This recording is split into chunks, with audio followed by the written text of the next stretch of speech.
Hello there, you're watching our television. This is State of Business. I am Pumutha Katugampala. Let's look at the headlines. The swap with the People Bank of China to be extended for another 3 years, says the IMF. ACC Chairman Faisal meets with the representatives of the stockbroking industry. Welcome back, you're watching State of Business. Now let's have a detailed look at today's stories. Now one of our top stories. Sources linked with the International Monetary Fund says that a swap with the People Bank of China is to be extended for another 3 years from 2024. Now some documents of the IMF say that the Chinese bank has already indicated that it will consider renewing its swap arrangement with the Central Bank of Sri Lanka in 2024 for another 3 years in a situation there is no significant situation change. According to projections in the IMF program, a $200 million swap with the Bangladesh Central Bank is expected to be repaid in 2023. A $400 million swap with the Reserve Bank of India is to be repaid in 2024. Central bank swap lines of the type was invented by the Fed in the 1960s when it was printing too much money to suppress interest rates and threatening the exchange rate, which was pegged at $35 an ounce. Charles Coombs, head of the foreign exchange desk at the Federal Reserve Bank of New York, is crediting with inventing the swap to avoid returning gold to the European central banks. In the run-up to the collapse of the US dollar in 1971 to 22, moves to expand swaps was resisted by some European banks as it was viewed as a tool by Fed to go prop up the dollar and delay going to the International Monetary Fund to fix deep-seated problems with the US dollar. The $1.4 billion Chinese yuan swap cannot be used if gross international reserves fall below 3 months of past year's imports. Using central bank swaps for imports leads to the central bank getting into external debt to effectively refinance unsustainable domestic credit. The rule by Chinese bank, which blocked the use of its swap after services fell below 3 months, stopped the central bank getting further into debt.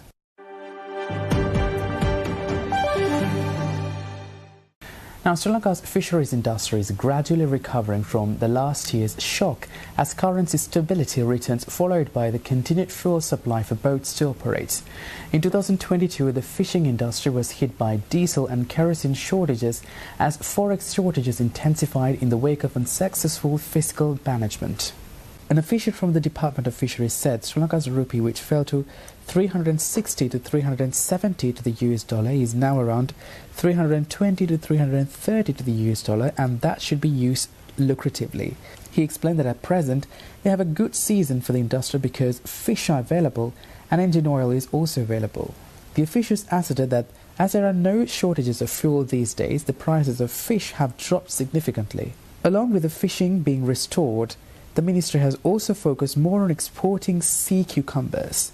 According to the Fisheries Department, there are many projects. They're engaging on a sea cucumber project which has a big export market, which is 4,000 acres in the northeast regions in the island. The demand for sea cucumber in the international market is growing, and the price of 1 kilogram of sea cucumber in the international market garners a value of 20,000 to 30,000 rupees. According to Sri Lanka Export Development Board data, in 2022, the overall export performance for the total fish and fisheries products was valued at $290.75 million.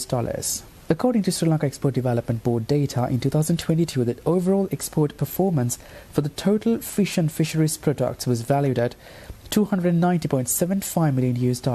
In 2021, Sri Lanka has exported a quantity of 25,178,685 fish totally, and the value is $252,617 according to the Sri Lanka Export Development Board report.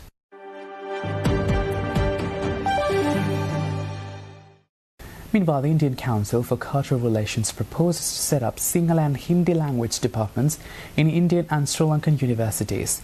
This is revealed by ICCR President Dr. Vinay Sahasrabudhe when he called on Prime Minister Dinesh Gunawardena at the Temple Trees this Monday.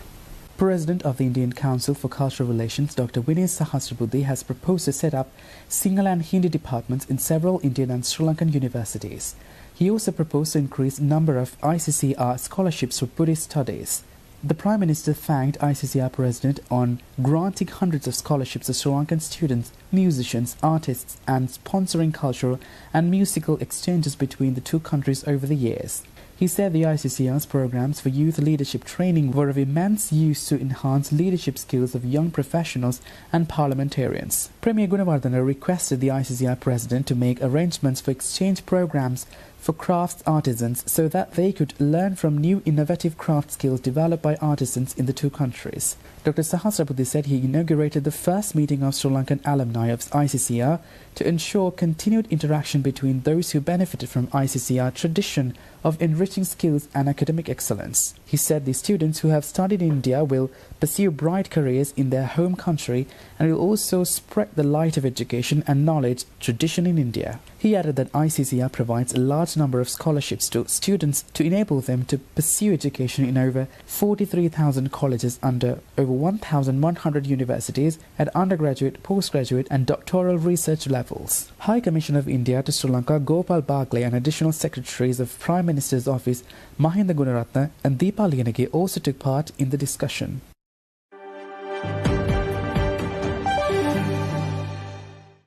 Stay tuned, we will be right back with more stories after this short commercial break.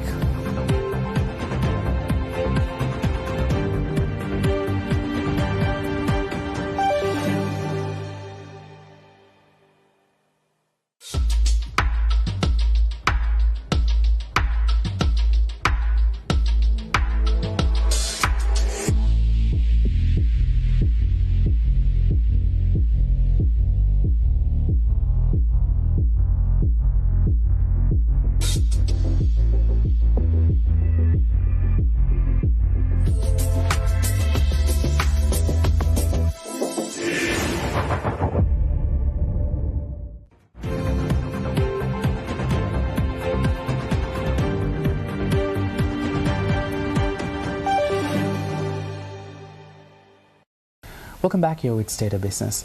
Now, the Securities and Exchange Commission of Sri Lanka new chairman Faisal Saleh met with representatives of the stockbroking industry last week. SEC Director General Chintaka Mendis, Colombo Stock Exchange Chairman Dilshan Veerasekara, CEO Rajiva Bandaranaike and other officials were in attendance. The chairman deliberated issues that currently impact the capital market and the way forward. At the meeting, Chairman Saleh explained that it is best to play a balanced regulatory role with due consideration to both market development and market facilitation. He emphasized the need to safeguard investors while helping the market grow by doing the right thing in the right way.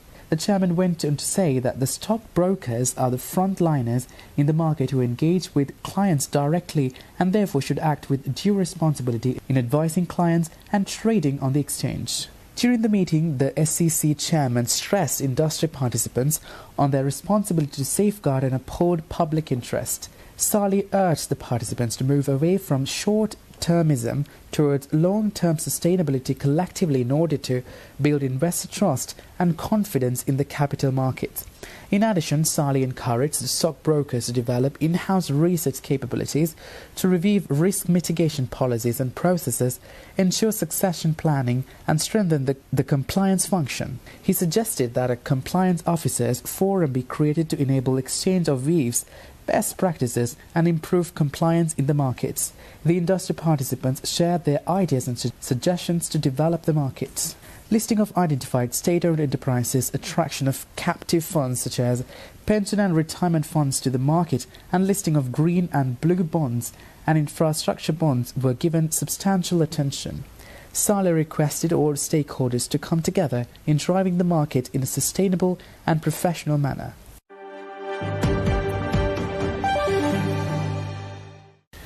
Meanwhile, the Women Entrepreneurship Development Program was held recently to support women-led businesses in Sri Lanka.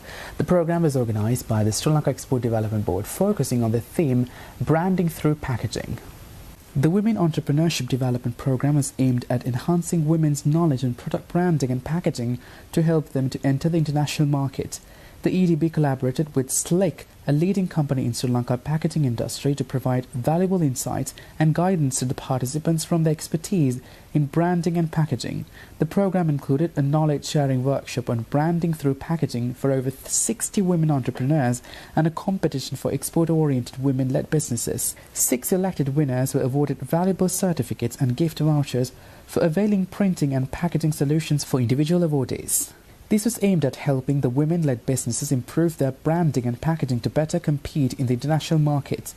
The EDB has identified 3 main areas for development in women entrepreneurship, them being capacity development, product development, and market development. These components are cultural to enable leading business women to achieve global success. Many women-led businesses face various economic, social, and physical barriers to enter the international market. Women-led businesses play a crucial role in driving economic growth and development in a country. Therefore, it is important to support and empower them, especially those with export potential, as they can contribute significantly to the foreign exchange earnings, was the sentiments shared all throughout the program.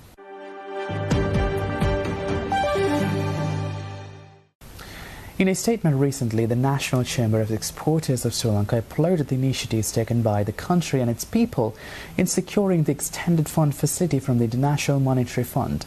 NCE also applauded the leaders who initiated the responsibility of rebuilding the country after the chaos that it underwent from April last year. The NCE thanked the President and the government for succeeding in this process of getting the approval for this IMF loan. They thanked the Sri Lankan people amidst numerous hardships, bearing all kinds of pressure and undergoing suffering with equanimity, for remaining calm and patient. NCE in its statement said that long-awaited facility by the IMF is a step towards building a better future for the youth and uplifting the country. The facility will also restore Sri Lanka's international recognition, ensure banks regain international recognition as the country is expecting funds and support from World Bank and the Asian Development Bank. The IMF facility will create opportunities for low-interest credit, restore foreign investors' confidence, and lay the foundation for a strong new economy. This would lead to an impact on the exchange rate and thereby the cost of production. Obtaining finance facility would be easier for local importers as the foreign banks will have more confidence to deal with local banks. Lifting of importer restrictions will ease the raw materials shortage for the local industries. NCE hopes and suggests that government to increase its attention towards the exporters in the country, as it is one of the biggest parts where the country can gain a lot of foreign exchange. According to projections made by the IMF for Sri Lanka, the country's export revenue is expected to grow over $16 billion by 2026 from $13 billion achieved in 2022.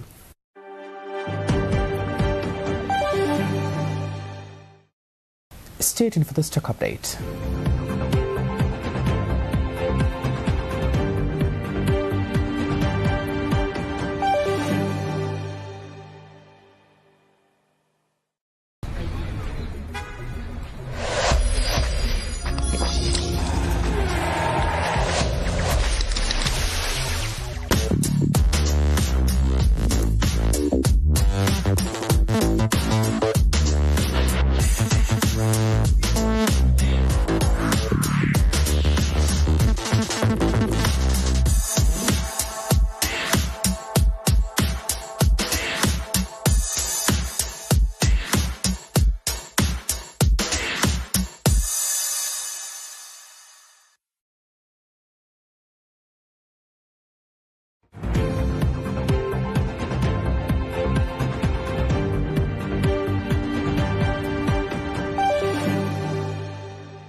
Welcome back, you're watching Databases, and now the stock update.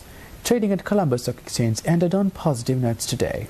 The all-share price index gained 39.3 to close at 9,272.43, and the S&P SL20 gained 16.95 to close at 2,673.25. The turnover was 1.4 billion rupees and over 49 million shares were traded.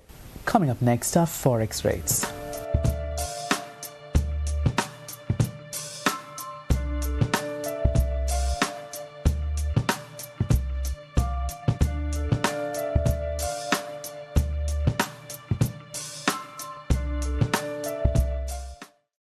Well, that's a wrap from today's edition of State of Business. For this and more, subscribe to our show on YouTube and follow us on Facebook. Thanks for watching. Bye-bye.